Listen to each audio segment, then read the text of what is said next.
Tabiat ana, güzelliğini doğaya bonkörce harcarken, verdiklerini acı bir şekilde geri de alabilir. 1980 ile 2010 yılları arasında dünyada yüzlerce doğal afet meydana gelmiştir. Binlerce insanın ölümüyle sonuçlanan afetlerin faturası da etkisi gibi oldukça büyük oldu. Dünya genelinde meydana gelen bu acı olaylar toplamda 500 milyar dolar gibi zararı da peşinden getirdi. Bu felaketlerin bazılarına örnek verecek olursak, Katrina kasırgası, kasırga Andrev ve büyük depremlerdir. Peki, insanlar neden doğanın tehlikeli olarak belirlendiği alanlara inşaat yapmaktan vazgeçmez? Oldukça acı ve basit bir cevabı var bunun. Sorumsuzluk, kolaylık ve gelenek. İnsanoğlunun en acı yüzü oldukça zayıf bir hafızaya sahip olmasından kaynaklanıyor. Afetin acısı taze iken alınan kurallar, hedeflenen ilkeler sonrasında kolayca unutuluyor. Arazi sahipleri sanki olay hiç yaşanmamış gibi yeniden inşaata devam ediyor. Bu vurdum duymazlık sonrasında acı faturaları karşımıza çıkartıyor. 12 Mayıs 2008 sabahının erken saatlerinde Çin Nova bölgesinde 8.0 büyüklüğünde bir deprem gerçekleşti. İlk yıkıcı darbe 69.195 kişinin ölümüyle sonuçlandı. Neredeyse 19.000 civarında hesaba katılmamış kayıp insan vardı. Deprem sonrasında 6.0 büyüklüklerinde birkaç artçı daha meydana geldi ve 1600 kilometre uzaklıkta bile hissedildi. Sichuan depremi 1950 yılından bu yana Çin'de gerçekleşen en ölümcül depremdir. Çin hükümetinin kurtarma çabaları 3 yıl içinde 146 milyar dolar harcamaya yol açtı. İlk hasarda 11 milyon kişi evsiz kaldı. Ev ve şirketlerin yıkım hasarı 20 milyar doların üzerindeydi. Mao depremi tam 3 dakika sürdü.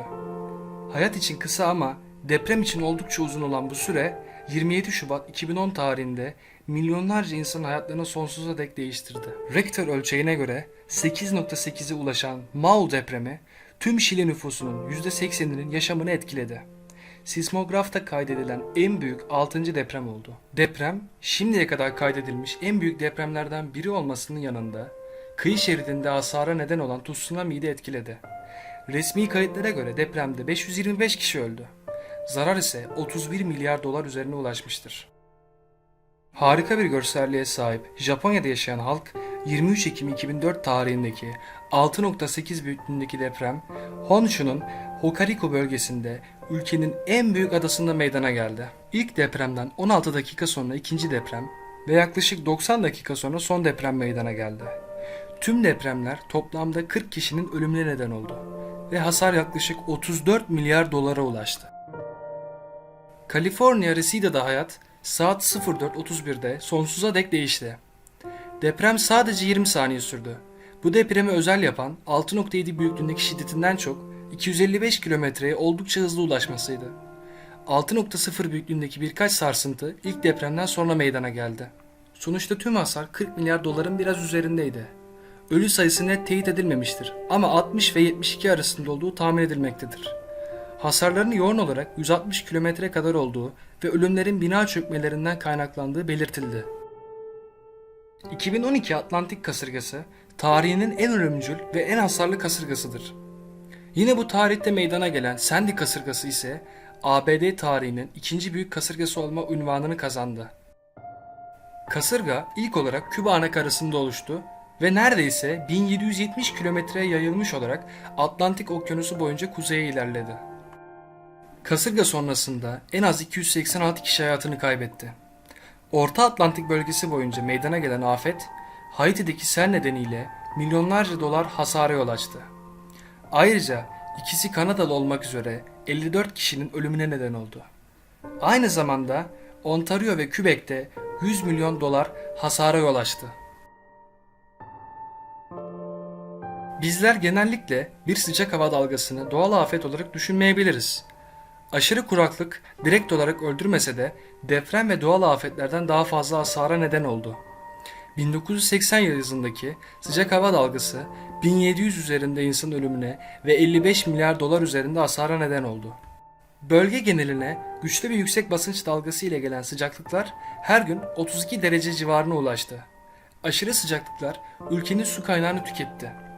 Missouri, Wisconsin'da 6 kişiyi öldüren, binlerce eve hasar veren şiddetli fırtınalar yarattı. 1980 yılındaki kuraklığın izleri tam olarak geçmeden Amerika halkı 1988 yılında bir yenisiyle daha yüzleşmek zorunda kaldı. Kuraklık tam bir yıl sürdü. 1920'lerin Dust Bowl ismiyle bilinen kuraklığı 60 yılın en kötü fırtınalarını oluşturdu. Afet boyunca okullar kapatıldı. 1988 ve 89 yılları arasında ısı dalgaları yaklaşık olarak 10 bin kişiyi öldürdü ve binlerce dönüm araziyi kuruttu. Fırtına, Katrina kasırgası öncesinde 78 milyar dolar değerindeki hasar ile ABD tarihinin en pahalı doğal afetiydi. 17 Ocak 1995 tarihinde saat 05.46'da 20 saniye boyunca 6.8 şiddetinde sarsıldı. Bu kadar kısa zamanda 6434 kişi hayatını kaybetti ve hasar 100 milyar dolar üzerindeydi. İlk sarsıntıda 150 bin bina yıkıldı ve artçı depremler haftalarca hissedildi. Tüm yapıların %22'si tamir edilemeyecek kadar hasar görmüştür. 2005 Ağustos ayında meydana gelen Katrina kasırgası şimdiye kadar ABD'nin başına gelen zararı en büyük olan doğal felakettir. Katrina kasırgası 1833 ölüm ve 108 milyar dolar hasara neden olmuştur. Kasırga ilk olarak Bahamalarda başladı ve sonrasında ABD yakınlarına ilerledi. Meksika körfezinden hızla ilerleyip New Orleans ve Louisiana'da yüzlerce insanın hazırlıksız yakalanmaları nedeniyle hayatını kaybetmesine neden oldu. Okyanusta meydana gelen bu deprem 9.0 büyüklüğüyle oldukça benzersiz bir şiddette meydana geldi. Bu deprem şimdiye kadar kaydedilen en şiddetli depremdir. Yüksekliği 40 metreyi aşan dalgalar güçlü bir tsunami'yi tetikledi. Deprem tam olarak Honshu anakarasının 3 metre doğusundaydı. Bu deprem dünyanın kendi ekseni etrafında 4 santim kaydırarak yörüngesini değiştirdi. Peki ama ortaya çıkan zarar neydi sizce? 16 bin ölüm, 20 olağanüstü devlet makamının ve milyonlarca binanın harabeye dönmesi. Ayrıca depremin oluşturduğu tsunami en şiddetli olarak Fukushima Daiichi'yi vurdu. Burada bulunan nükleer santralde birkaç patlamaya neden oldu. Patlamadan sonra binlerce insan yaşadığı bölgeyi terk etti. Yaşanan olay Çernobil'den bu yana yaşanan en kötü nükleer felakettir.